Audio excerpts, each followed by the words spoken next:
Queridos hermanos, según una antiquísima tradición litúrgica, la jornada del Jueves Santo estaba caracterizada por tres celebraciones.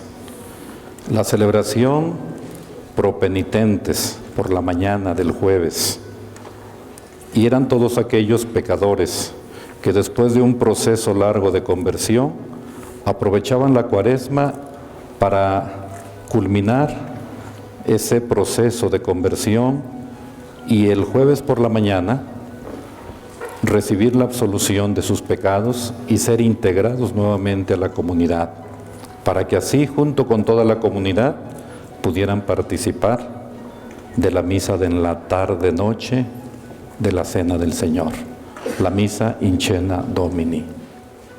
La segunda celebración era hacia el mediodía, la celebración de los santos óleos, para bendecir los santos óleos y consagrar el Santo Crisma, que serían llevados el mismo día a las parroquias para que se pudieran administrar los sacramentos de la iniciación cristiana en los días santos.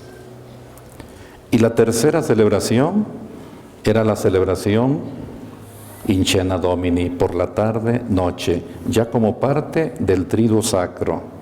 Porque recuerden que la liturgia de la Iglesia cuenta la jornada al estilo de la Sagrada Escritura, de tarde a tarde, de las primeras vísperas a las vísperas del día siguiente, a las segundas vísperas. Por eso la misa de la institución de la Eucaristía es siempre, siempre tarde-noche. Porque al celebrar Jesús, la Pascua judía instituye su propia Pascua en torno a una mesa, al pan, al vino, con sus discípulos. Y es el inicio de su pasión.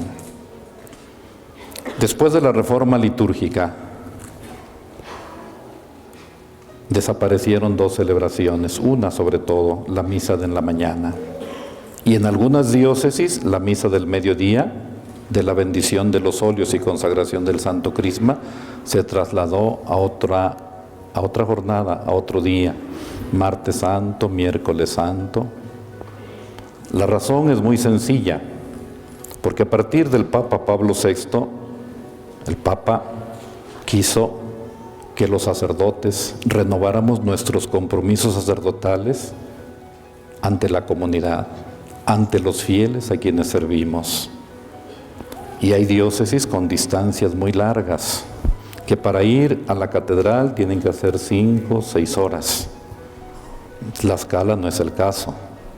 Las parroquias están relativamente cerca de la cabecera obispal, episcopal. No sé, máximo 1 hora para llegar a la parroquia más lejana. Pero yo tengo parroquias a 6 horas de Puebla. Tengo que atravesar toda la diócesis de Tlaxcala, parte de la arquidiócesis de Tulancingo, para entrar a algunas parroquias. Esos sacerdotes, si la misa crismal es el jueves a esta hora, no podrían regresar a sus comunidades para celebrar la misa in cena Domini, o para atender a los fieles que buscan el sacramento de la reconciliación antes de esa misa. Por eso, repito, en algunas diócesis esta misa ha permanecido en su día exacto, el Jueves Santo al mediodía, pero en otras muchas no es posible. Por motivos pastorales, pues, se traslada a otro día. Pues hoy, como cada año, esta comunidad diocesana se reúne en esta majestuosa catedral de Tlaxcala para celebrar como pueblo sacerdotal el sacrificio de nuestro único, sumo y eterno sacerdote, Jesús el Señor, el ungido del Padre, como escuchamos en las lecturas bíblicas, tanto en la primera lectura del profeta Isaías como en el Evangelio de Lucas.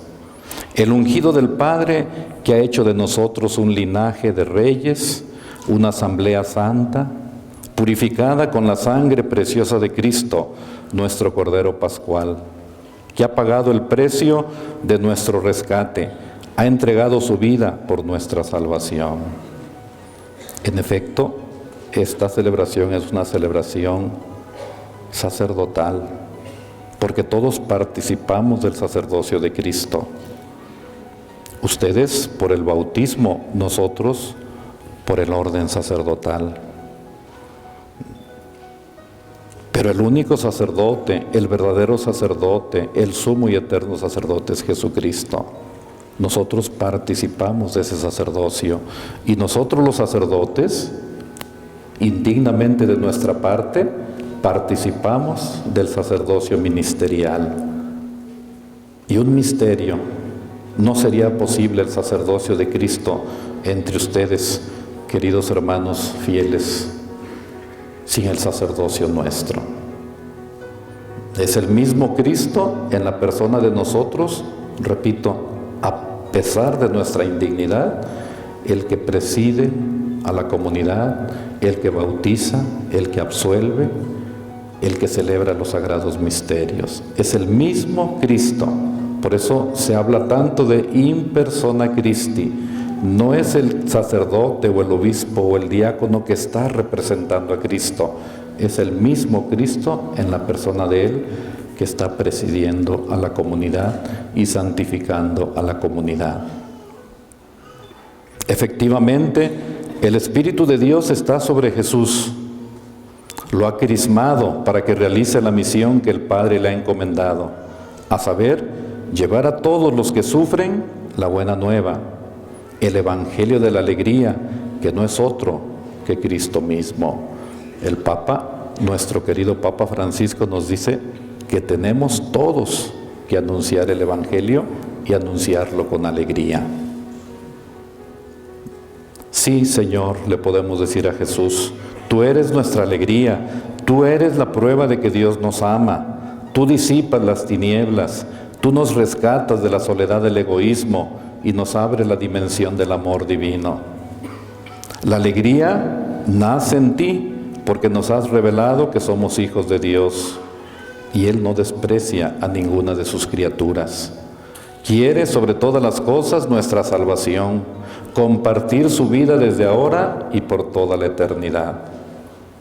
Podemos decirle a Jesús, Jesús, cuánta necesidad tenemos de que nos liberes, de que nos devuelvas la vista. Mira cómo este México tuyo está sufriendo la violencia, está sufriendo la esclavitud del crimen. Son miles y miles de personas las que mueren en medio de la violencia diabólica. Tantas familias destrozadas, tanto dolor sin consuelo, tanto menosprecio de la dignidad de la vida, menosprecio de la dignidad de la persona. Y todo esto a causa de una ambición desmedida de riqueza y de poder. Falsos ídolos que no dan lo que prometen, sino que quitan la vida a sus adoradores. México sufre además otras esclavitudes. La corrupción, por ejemplo, es la más escandalosa. Tantos y tantos deshonestos que parecen olvidar que el dinero que nutre sus excesos ha sido robado a los pobres, por lo que es un pecado que clama al cielo y que no tiene perdón si no se repara el daño, si no se devuelve el dinero cuyo fin público es aliviar la pobreza, la enfermedad y las necesidades básicas de nuestros hermanos más débiles. El Papa Francisco también nos repite con mucha frecuencia, no es compatible la corrupción con la fe cristiana. Permítanme dirigirme a mis hermanos sacerdotes. Ustedes, queridos hermanos sacerdotes, todos estamos llamados a cumplir hoy mismo la misión de Jesús, es decir, anunciar con entusiasmo la buena nueva, llevar a los pobres el mensaje de salvación, santificar a nuestro pueblo santo, ser ministros de paz, de perdón, de misericordia. Cada uno de nosotros está llamado a ser Cristo en medio de nuestras comunidades, a derramar su gracia a través de los sacramentos, a ofrecer la Eucaristía y a rezar sin descanso por el pueblo que Dios nos ha encomendado. Qué testimonio tan impactante y tan hermoso y heroico nos han dado nuestros hermanos que viven en países islámicos y que sufren persecución a causa de su fe. Prácticamente todos los días nos estamos enterando del martirio de muchos cristianos cuyo único delito es creer en Jesús y no renegar de Él, porque entienden que hay un valor aún más grande que la vida terrena, incluso mayor que sus mismas familias. Y esa es la fe en Cristo muerto y en Cristo resucitado, vencedor de toda violencia y muerte, garante de inmortalidad para quienes le son fieles hasta el final. Y la Iglesia, queridos hermanos, se siente orgullosa de sus mártires, es alentada por su testimonio valiente. Como lo ha dicho Monseñor Jorge Iván, esta iglesia de Tlaxcala está alegre por la noticia que nos ha dado el Santo Padre de la próxima canonización de 3 niños mártires. Admiramos su testimonio valiente. No podemos quedar distantes del dolor de nuestros hermanos, y no se trata de que tengamos gestos de cercanía porque están muy lejos, pero somos un mismo cuerpo. Debemos tener un sentido profundo de iglesia. Me refiero a nuestros hermanos que están sufriendo mucho en Siria, Egipto, toda esa zona. San Pablo nos ha enseñado que cuando un miembro del cuerpo sufre, todos los demás miembros lo resisten, lo resienten. Y nosotros debemos sentir en carne propia el dolor y la pasión sufrida por quienes son parte de nuestro cuerpo, porque participan del mismo bautismo que nosotros y se alimentan de la misma Eucaristía que nosotros. Cuando México padeció en el siglo pasado, allá por los años 20, la cruenta persecución, el Papa y toda la Iglesia estuvo al pendiente de nuestro sufrimiento, de nuestras necesidades. Se buscaron muchas maneras de socorrernos y se inició una campaña internacional para frenar los excesos de un gobierno furiosamente anticlerical. La Iglesia mexicana no puede olvidar esta fraternidad cristiana y ahora debe corresponder rezando por nuestros hermanos que sufren persecución. Oremos a diario por ellos para que no desfallezcan en su fe. Oremos por las familias desplazadas de sus pueblos de origen, para que hallen fortaleza y encuentren nuestra ayuda. Oremos también por nuestros perseguidores, cargados por el odio de Satanás contra la cruz de Cristo, para que el Señor los toque con la gracia de la conversión y cesen sus horrendos crímenes. Hermanos sacerdotes, unámonos a nuestro querido Papa Francisco, que nos dice que tenemos que ser ministros de reconciliación, que nos tenemos que abrir a la misericordia de Dios y solo así podremos transmitir a los demás la alegría del perdón. Que sea una ocasión para ser más solícitos con el pueblo de Dios en el sacramento de la confesión, en la formación de la conciencia cristiana y la práctica de las obras de misericordia, que son el signo de la bondad del Señor. Como dice una oración tan hermosa, que a nuestro pueblo no le falte la solicitud de nosotros, sus pastores, y que a nosotros los pastores no nos falte la docilidad de nuestras ovejas. Y así juntos, pastores y pueblo, seguir caminando hacia nuestra patria definitiva que es el cielo. Hemos cantado con el salmista, proclamaré sin cesar la misericordia del Señor. Así pues, queridos hermanos, sacerdotes, no nos cansemos de proclamar la misericordia de Dios a diario en la Santa Misa, en el rezo de nuestra liturgia de las horas, en nuestra oración personal y en la celebración de los sacramentos y de los sagrados misterios de nuestra fe, en la Eucaristía. No dejemos de agradecer que Dios ha sido bueno con nosotros, que nos ha hecho sus sacerdotes por la eternidad, que pese a nuestra fragilidad nos ha confiado el tesoro de los sacramentos para dar su vida a los fieles. Nos decía el Papa San Juan Pablo II en Eclesia de Eucaristía, si los sacerdotes tuviéramos la capacidad de contemplación y descubriéramos el misterio que el Señor y su Iglesia ha puesto en nuestras manos, la Eucaristía, no banalizaríamos. Nacería en nosotros ese espíritu de contemplación. El saber que en nuestras manos el Señor y su Iglesia ha puesto ese misterio tan hermoso de la Eucaristía. No dejemos pues de agradecer que Dios ha sido bueno con nosotros, que nos ha hecho sus sacerdotes. Gracias, queridos hermanos sacerdotes, por ayudar a su obispo, al que vendrá. Ayudarlo para pastorear esta iglesia particular, siempre en comunión con el Papa, en comunión con el presbiterio, en comunión con su obispo. Somos iglesia, la iglesia de Jesús.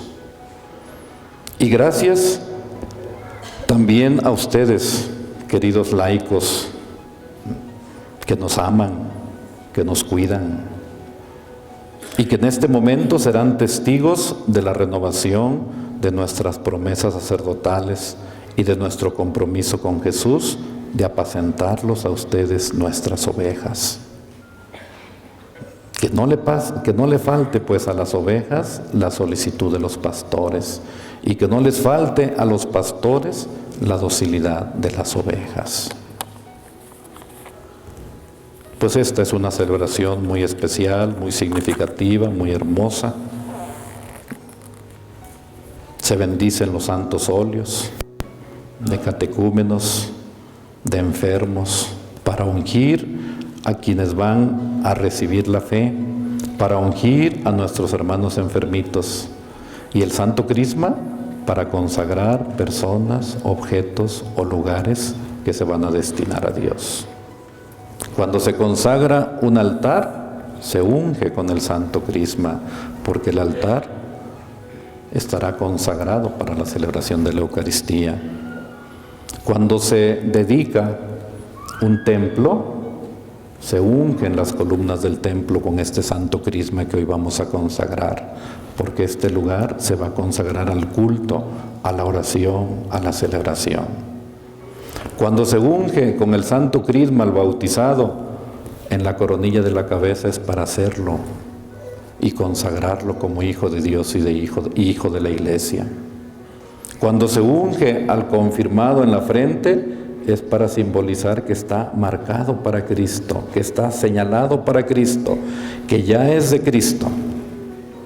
Cuando se unge a un presbítero, se le ungen las palmas de las manos, porque el presbítero va a ofrecer la ofrenda no en nombre propio, en nombre de la comunidad. Y cuando se unge con este Santo Crisma a un obispo en la cabeza, es porque ese obispo va a ser cabeza de una iglesia particular, de una iglesia diocesana. Ese es el crisma perfumado de la salvación que ahora vamos a consagrar.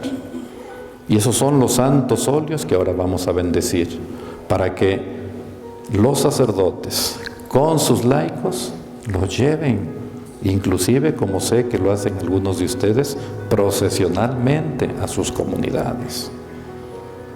Y así como reservamos un lugar para el tabernáculo, para el Santísimo, también, ¿por qué no reservar, destinar un lugar para los santos óleos con los que se administrarán los sacramentos? Esa es la importancia y la belleza de esta celebración del Jueves Santo. Y decía, a partir del Papa Pablo VI, o sea, no hace mucho tiempo, el Papa quiso que los sacerdotes renovemos ante ustedes, nuestros fieles, nuestras ovejas, nuestros compromisos de ser fieles a nuestro ministerio sacerdotal. Pues que Dios nos bendiga a todos.